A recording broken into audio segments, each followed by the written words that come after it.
barbaadusa jechuun yoo raaka jiraadus baasuun ana mun asii moo itti madiraatiimi sissa dhiisaaf raafa jiraadha isinillee bara amma dhiisatiin jiraanna wanni an dhufeef dhiifamuu isin takkana qabdanii baraachitan takka faayoo qabdanii wanta gootan takka raajuu qabdanii wanta gootan amma kiraa jireenya keessan rabaa san dhugaa duraan jedhe amma sheetartii biraa godha Elu abbeetti dhisa. maal jechuusaat qabatteeni Nanage anima dhagee gabar raajuu qabatteeni ambar galata galchuu takki karaa san guyyaa san qootadha nu balleessa achi ol gadi akkasii maaliin balleessasi nanage anade bulchite.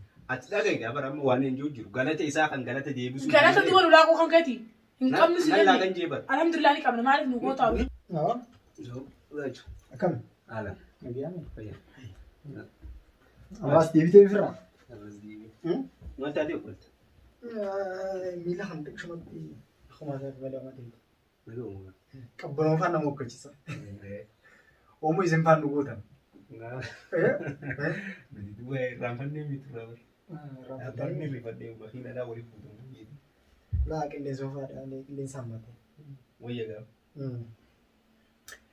Akkam sila nagaa wallahi ati garuu kan suuraa isaan dhibu jirti. waa takka sila As deddeebiin kee kun nagayumaaf moo? nagoo muga wanni biraa maal jiru Garuu suuraa isaa as deddeebiin kee kun akkam? walaa nagumaaf hin deebi'u jira gaa wanni biraa maali Jechuun nama galle. Nagayni kun ajaa'iba. namni siin dawwalle Maali? yaani namni dawwalee waa kiyyaa siin Moo jechuun akkan egaa ammas wayii godhuu dandamooti. yaani namatti himeetiin qalaas manguddoo tokkochuun ni beekte gaatu saayibuma keeti qalaas deem dhaginaan jira juuna waa hunda himeef ni jira har'a dhufuun naa mijoon isaa gochi sanii Namaan dhufu jira kaya namaan naan jee. siimee Si dhiifama qabu. Jechuun dhiifama toota keetii jettee dhiifama barsii godhee jira. Garuu ammoo waan akkanatti hin deebiin. namumaa wajji dhufuuf gaarii jedhe qalaas gizee biraatiin dhufaa jee ati deem dhaginaan jeebis raajuu meetiin jira gizeen ol deemuu barsee argina Eessatti? yaani makiinaa keessa taa'u mallee kana bidde bidde mallee Maaliin fidee mukotaa? fidataa himee taa'e ni kan raajuu Ifaan dhufee. kan raajuu keessatti hin jiru akkan nu godhan beektu dira kan hundu shaakilli dhammaan nuuf si jidduu deemu jiru fara isaanii hin beektu mushaakilli waan tokko godhu jirtu hin beektu ilwa mana kana keessa naa walii galatu jirtu jaaktiitti walii galatu jirtu hin beektu Dhugaadha. Niin beeka. duuba warra akkama mana gattee keessaa maal naa ta'ettaan fayyaa hin jiru jechuudhaan raabattee dha Laa faayoon hin jirtu sun ta'e ani ilaa dhibaa anaa mee harrabanii. Ammalumatti itti dhufe. mee maanta akkasiin jiru mushaakilli mataa keenyaatu mataa dhukkubsee tamaam kan irraa deemu dhiifa wajjin ambara amma mushaakila godhu nuti numan dandeenyu mushaakilli mataa nu uwwisee bakka kabbana gaa'elu Wayii gaafa. yaa irraa deemu hay Helluwa. Niin gaafa. Jechuun mana dhagee. atama wanti jiru hin beektu ati mataa keetiifuu Niin beeka. Na dhagee. maaliif maallaqa keetillee sun ba'ee dhume nuti kanatti dirree tafna maaliif Maallaqa deebisee. Ati kun qabdu. hayyee isaan kana maaliif amantaa'u Laa isaan namanne garuu laffaatuma humna teenyaa yoo ta'e malee Hai. shettartiif doolaara 500 irraa fuudhee jira. maa amantayyee isaan Gawaadumatti. Amma isa niin gaafadha. Asuma duratti hin gaafadha. Sooressa. Ati immoo dhuguma sanii hayi dhiifama nu guutee taa'e akkana Nanagita dhiifama nu gaafachuudhaaf dhufte moo waan birootiif dhufte. Kana duraas faayoo mana kanaa nama muraas irraa banuus hin beekne akka ta'e dhuftee garuu amma maa hojjaa asirratti maa muraanuuf laalammaa wanta kan si gaafa dhaabme wayii dhuguma san iyyoon ife haa dhiifamaa dhuftu ta'e mana keenya beektaa ijoolleen sana taphattee baay'ee saniif milyoon jabduudha. Ati seentee dhiiftee miti. Anan mishii nama na jala dalagu jecha tokkoon. ijoollee gallee TV banaa jechuun nagaa nan diddanii gadhiisan Takka ijoollee takkaan galaan bisuun hin beeka. Dhiisee ilma waan takka takka. kanaaf gadhiisan ijoollee akka nuyi Hawaasa ilaalee kan qabne dhufee barbaada kan. Nanage. Akka isaan gayyaa argaa gayyaa ta'an ijoollee. Dhuguma sanii. Joonii fi haa shettartii baasuudhaaf mana deemu jiraattee akka tan duraa siimee hin jiru. Shettartii mana haa keessa hin jiru. dhugumaa himatu Dhugaan sitti hima. Isaaf dhufte moo maaliif akka dhufte qofaan? Ngoro shettartii maalittiin baasa waan dura isa jala deemuu baraan gammatti sheenaa uttiin jira sheenaa nuna irraa hin baanne anuma isaa nu agarsiifte yookaan nin dhaa yookaan immoo akka tinaan jettiin hin godhu immoo sanii fuuni jirra qaba shettartii maaliin irraa baasu an silaa argee uttiin jabeessa akka mataa kiyyatti qixaata immoo tana Silaa tasaa qixaata isaatti maliisi qixaata isaa anu akkaan qixaata jiru naaf beeka. nin beeka. Maaliif? An akka gartee inni ana moo jira nama ittiin taa'u bakka jiru himuuf deemtaa laa bakka inni jiru jechuun barbaaduusa jechuun yoo An bakka inni jiraadus baasuun ana mun asii moo itti madiraatiimi si sagalee fudhachuunis naan taatu bira ammas nama tokko taa'ee sagalee sitti fudhachuun maaliif mana kan nullee jeetan mataan dhukkube nu oowwe nuyi jireenyi nu ta'uu dide jireenyi nutti bushaa'e nu dhiisaaf raafaa jiraadha isinillee. Bara amma dhiisatiin jiraanna wanni an dhufeef dhiifamuu isin Takkana gaafatu. qabdanii baraachitan takka faayoo qabdanii wanta gootan takka raajuu qabdanii wanta gootan. Dhiisi gaasuma Amma kiraa jireenya keessan nurraa ba'a. San dhugaa duraan jalli. Amma sheetartii biraa godha keenyeen ati amma nurraa yaabbaduu maali? Ambar wanni hin dhufeefi. Amma akka faayoo ni boobana kana keessatti bukkufaan ni jira nabbo. Na dhagayaa. Waan biraatiin dhufnee bara. Yaani an dhiifama isin gaafatu dhiyoon tanas dhufeetiin akkasiin naa riitanii immoo warra wanni dhufeef hundi eegu silaa namaa wajji. Saayimni raajuu dawwaleetiif akkana haa dhufu dhiisii naa ergee.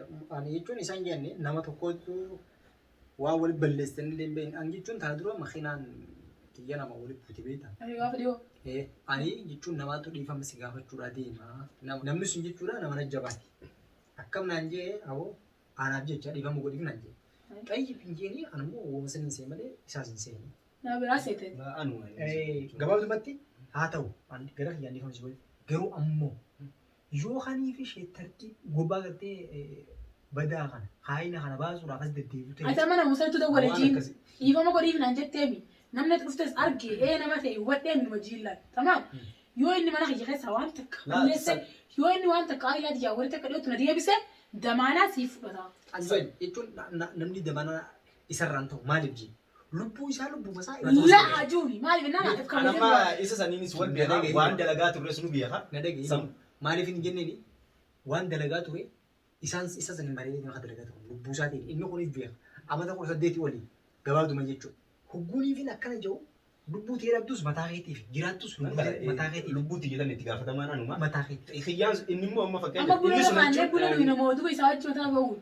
Laa bas jira miti ati immoo dhiisi haa ta'u garuu ammoo anjeetiin jira gara kiyyaan handifama sii godhatiin jira. Tamam garuu ammoo dhiifama naa godhu galatoo. waan takka nan isin jiru sheettartii ibidda diimeeffatee isin geessa ijeelillee ta'u isin geessa. Anqalii unaan jettu kochi. Sibiila diimaadhaan mallattoo takka akka fuuldura naa godhan. Abshir nan godhan sanii miti sanii oliitiin nu godhan. Amma fakkeenyaaf immoo mana kanaa samboo deekisin ariitiin hin deebi'uun ture. Immoo inni kunis ni beeka jechuun isaa inni kunis waan nuti dalagaa turre. Sheettartiibis ni beeka akkan inni isaa wajji dalagaa ture.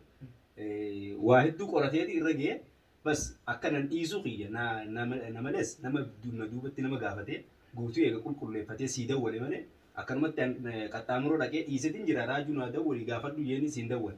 Waa hundaa inni adda baafateeti jechuun gaa nama guddaadha mini beektatis. Waa hundaa eega adda baafatee narraa isa adda baafatee nama biraa isa adda baafatee akka hojii san guutummaan guututti akkanan dhiise eega hubatee sii dawwalee akkana siin jechuu danda'e. Sanuma malee waan biraa amma akka waan yaaddee loltu kanaati mitisi. Waan barbaade isin gootanii na keessaa ol diddiiga. Akkasii wanni nuti godhaa turre jechuun badii bar ta'uu beeknee bar. Amma mee akka mataa keetii fuula keetii hin qaanootu fuula keetii dhaabbattee dhiifama naa godha. Taa'ii jee gaafa isa kallee saddabee dhiifama naa godha gisattu yaaddume. Harka na hiitee akkana godhatu hin beektu. Jechuun gaa namni numa balleessaa bara namni numa tumu. Haala gisee warra kan hiitee su'ayyee akkamitti ulfaatu. Hedduutu akkanatti ulfaata. Hayyee. Jechuun ulfaatu malee gaa dirqama dhiifummoon gaafadhaa jeetiin dhugaa. Ifittis wallaa akkasii gaa'iraani.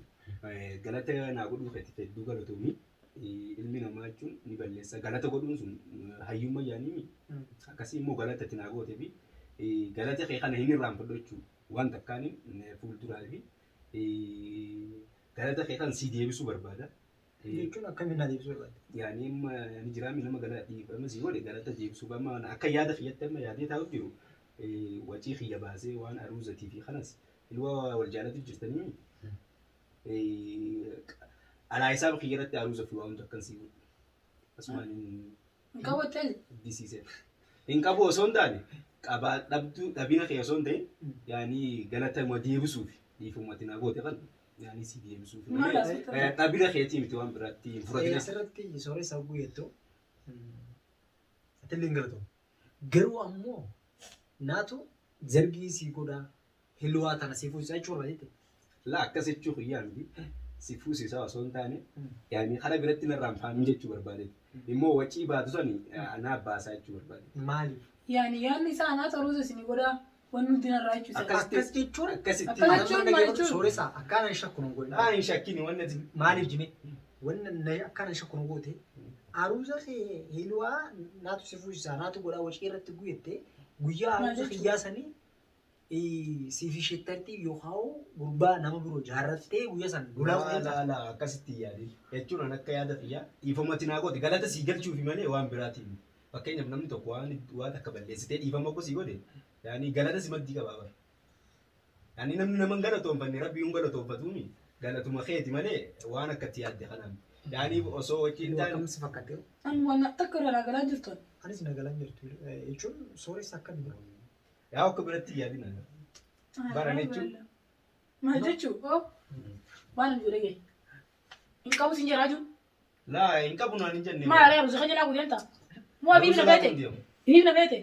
yaa qataa mi Maal chuqat re. aska baayga Maal chuqat. eluu abbeetti Maal jechuusan. Hin qabotteni. nanage anima dhagaa yaa barre Raajuu hin qabotteni. ambar galata galchuu Takki karaa san guyyaa san koota nu balleessa achi ol gadi. Akkasii. maalin balleessasi nanage nani bugirte ati dhagaa yaa bara amma waan hin jiru galata isaa kan galata deebisu Galata duba nu laaquu kan gadi. Hin qabnu si laa jenne. kan jeebar Alhamdulillah ni qabna maaliif nu goota. hin biya kabar ka qabda Galata dhiifama si godhu raafi kama kan jiran raafi. yaani dhiifama sana akkamittiin galata deebisaaf Nu marraaf tabna kan jiran amma dhagay. Kan raabi. eessatti hin baase Nu raabi khay. eluu adisi khalas mi Raajuu khina sira baba khala darbi san baa nutti. nanage taagaa wattu tokkoffaa amma sooressa tokkoffaa sooressa jichete jechaa jirtu eluu aasee jira anima namni tokko jichete jechaa jirtu eluu aasee jira itti fakkaates itti fakkaachuu dhabeetis ta'uu danda'a garuu ani beeku ittuma fakkaate malee Hoggura- waan hin juusanii narraa Hogguraan ta'anii akkana jiru ati yoo dhuguma sanii ergannoo taate yookaan immoo ergama qabaatte malee waan akkanaa kana hin godhette fira fudhachuun qabdu. laala An dhiifama sii godhe miti bakka dhiifama sii godheetiin jira garuu immoo waan hin taane keessatti hin mul'atin. ani immoo bara magoota qulqullaa'e bara amma karaa rabbiittis deebi'eetiin jira waa hedduus gaafadheetiin jira rabbiin si araarama naan jedhanii sheekottis itti gaafadheetiin jira rabbiin hafuurra inni ni dhiisa kanuma rabbii qulqullaa'e deebii taraa jiru ammoo naa sirraa hima jeeti inni kunis waa hedduu natti haasee si himee ansaniifin ifitti amanee dhufe malee manatti hin deebi'u ture saniifin dhufe immoo akkana siin jechuun kiyya kuni waan biratti hin fudhatin jechuudha dhiifamuma kanan galata sii galchaa yaani waan hin galata galchuuf yaani tanaat irra naas dhiyoodhaa jeeti malee Anamma dhiifama jechuun kee naan galata naa godhurra awoo raajuu dhuguma sanii tagaraa kiyyaa keessaan dhiifamaan si gaafadhoo jetterra akka kiyya bareeddu jeeti yaada maaliif isin waan godhaa turtan unkaan waan unkaan gartee naa feete haasoyinee dhumnuu miti dhumtuu miti addunyaa guutuu beeka keessattuu gurbaan gartee ammaan tan hidhaan bira jiru kuni wanni na godhe cittoon gaalan goonii ani gartee itti ibsan mammaa kan saniifin sin jaa ilmi namaa waan akkasii warra hin dalagu sulaayi isin osoo beektanii dalagaa garuu waan na daleessiise san hunda garuu ittiin deeba waan akkanaatii miti ganaa badii xixiqqoottu akka hin deemine asumaan waadaa sii galuu barbaada waan akkanarraa nan shakkiin jechuuf immoo akkana jechuun kiyya yookiin dhabdanii yookiin rakkama hilbaa loltu kana osoo hin taane xiqqoo gartee waan natti dhaloodhaa waan galata galchuu fi jedhee yaadetuman yaada kiyya ibsadhe malee waan biraatti sinarraa hin fudhate jechuu barbaadeti. Garuu gaariidha. Ani immoo gara kiyyaan bakka dhiifama si godheetiin jira. Ittiin deebiin rabbiin nu hafuurree miti miti. Egaa rabbi beeytee awwan takka taniin siin jiru siin jirtu tanaaf tanaa siin jechuu barbaada jechuudha. Sooressa. Akkasaniiti miiloti irraan tanaa raajus dhiifama naa godhee jira.